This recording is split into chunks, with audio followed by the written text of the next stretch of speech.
Welcome to Mugilan Abhinaya. நாம பார்க்க போற திருத்தலம் மக்கள் ஆவலோடு கும்பாபிஷேகத்தை எதிர்பார்த்துட்டு இருக்க திருச்செந்தூர் முருகன் பத்தி தான் இந்த காணொலியில பார்க்க போறோம். இந்த திருத்தலத்தில் தரக்கூடிய விபூதி இலை பிரசாதம் மற்றும் நாளிக்கிணரின் மகத்துவத்தையும் பஞ்சலிங்கம் மற்றும் பல்வேறு சிறப்புகளை இந்த காணொலியில பார்க்கலாம். வீடியோவை ஸ்கிப் பண்ணாம பாருங்க. இப்ப வாங்க வீடியோக்குள்ள போகலாம். மதுரையிலிருந்து சுமார் 185 கிலோமீட்டர் தொலைவில் அமைந்துள்ளதுதான் இந்த திருச்செந்தூர் முருகன் கோவில்.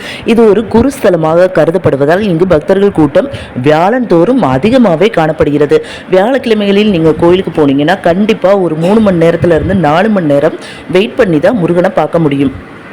டேஸில் அதுவும் புதன்கிழமை போனால் ஓரளவுக்கு கோவில் கூட்டம் இல்லாமல் இருக்குது. அதாவது கிட்டத்தட்ட ஒரு 1 ஹவருக்குள்ளே நம்ம சாமி பார்க்க முடியும். ஆனால் வியாழக்கிழமை போனால் கண்டிப்பாக 3 ஹவர்ஸ் ஆகும். கும்பாபிஷேகம் வருகிற ஜூலை 7ஆம் தேதி நடக்கவிருப்பதால் இங்கு திருப்பணிகள் அதிகமாக நடந்துட்டு இருக்கு. கோவிலை சுற்றி கோவில் காலை 5 மணிக்கு நடை திறந்து இரவு 9 மணிக்கு நடை சாற்றப்படுகிறது. இதற்கு இடையில தீபாரதனை மற்ற பூஜை உச்சிக்கால பூஜைகள்லாம் நடைபெறுது. இந்த கோவிலில் காலையில் வரும் பக்தர்களுக்கு பன்னீர் இலை விபூதி பிரசாதம் அளிக்கப்படுகிறது. இந்த இலை பார்ப்பதற்கு முருகனின் வேல் போல் தோற்றமளிக்கிறது. அதாவது அதில் 12 நரம்புகள் அழுத்தமாக தெரிவதால் அது பன்னீர் கைகளை குறிப்பதாக ஒரு நம்பிக்கை நிலவுகிறது மக்களிடத்தில். மட்டுமல்லாமல் இந்த விபூதி காசநோய், தோல் நோய், மற்ற வியாதிகளுக்கும் மருந்தாக பயன்படுகிறது. இந்த திருத்தலம் 2 மூலவர் சந்நிதிகளை கொண்டது. ஒன்று ராஜ அலங்காரத்திலும் மற்றொன்று சண்முகர் வள்ளி தெய்வானையுடனும் காட்சியளிக்கிறார். மூலவர் சந்நிதிக்கு பின்புறத்தில் பஞ்சலிங்கங்கள் இருக்கிறது. இது முருகனால் பிரதிஷ்டை செய்யப்பட்டது. இந்த லிங்கத்திற்கு அபிஷேகம் செய்வதற்காக முருகனின் வேளால் உருவாக்கப்பட்ட தீர்த்தமே நாளிக்கிணறு தீர்த்தம். நாளிக்கிணறு தீர்த்தம் எப்பவும் வற்றாத நீராக இருக்கிறது. அது மட்டுமல்லாமல் கடலுக்கு மிக அருகில் இருந்தாலும் இந்த கிணற்றில் உள்ள தண்ணீர் உப்பு கரிப்பதில்லை. பஞ்சலிங்கங்கள் கொரோனாவுக்கு முன்னாடி வரைக்கும் தரிசிக்கிறதுக்கு பக்தர்களுக்கு அனுமதி இருந்திருக்கு. கொரோனா ஆரம்பித்ததுக்கு அப்புறம் பஞ்சலிங்கத்தை தரிசிக்க அனுமதி கிடையாது அப்படின்னு சொல்லி அங்கே இருக்க குருக்கள் நமக்கு ஒரு தகவல் சொன்னாங்க.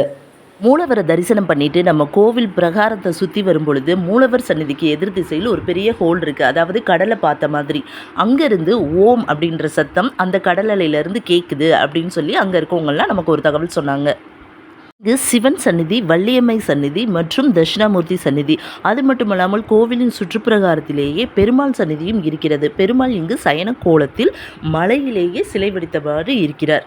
இங்குள்ள முருகப்பெருமான் பிரம்மன், விஷ்ணு, சிவன் இவர்கள் மூவரையும் தாங்கி நிற்பதால் சிவப்பு, பச்சை மற்றும் வெண்மை நிற பூக்களால் அலங்காரம் செய்யப்பட்டு அதற்கு தனியாக ஒரு விசேஷம் நடைபெறுகிறது.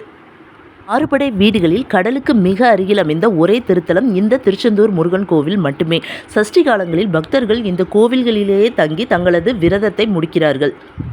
இப்படி பல்வேறு சிறப்புகளை கொண்ட திருச்செந்தூர் முருகனை நீங்களும் டைம் கிடைக்கிறப்ப கட்டாயம் ஒரு முறை போய் தரிசனம் பண்ணுங்கள். ஓகே ஃப்ரெண்ட்ஸ், இந்த வீடியோ பிடிச்சிருந்ததுன்னா ஒரு லைக் பண்ணி கமெண்ட் பண்ணி முக்கியமாக சப்ஸ்கிரைப் பண்ணுங்கள். கூடவே பெல் ஐக்கானையும் கிளிக் பண்ணுங்கள். அப்போ தான் என்னோடய வீடியோ எல்லாம் உங்களுக்கு உடனுக்குடனே நோட்டிஃபிகேஷனில் வரும். முக்கியமாக என்னோட பிளேலிஸ்ட்டை செக் பண்ணி பாருங்கள். உங்களுக்கு பிடித்தமான திருத்தலங்கள் நிறையவே அதில் இருக்குது. ஓகே ஃப்ரெண்ட்ஸ், தேங்க்ஸ் ஃபார் வாட்சிங்.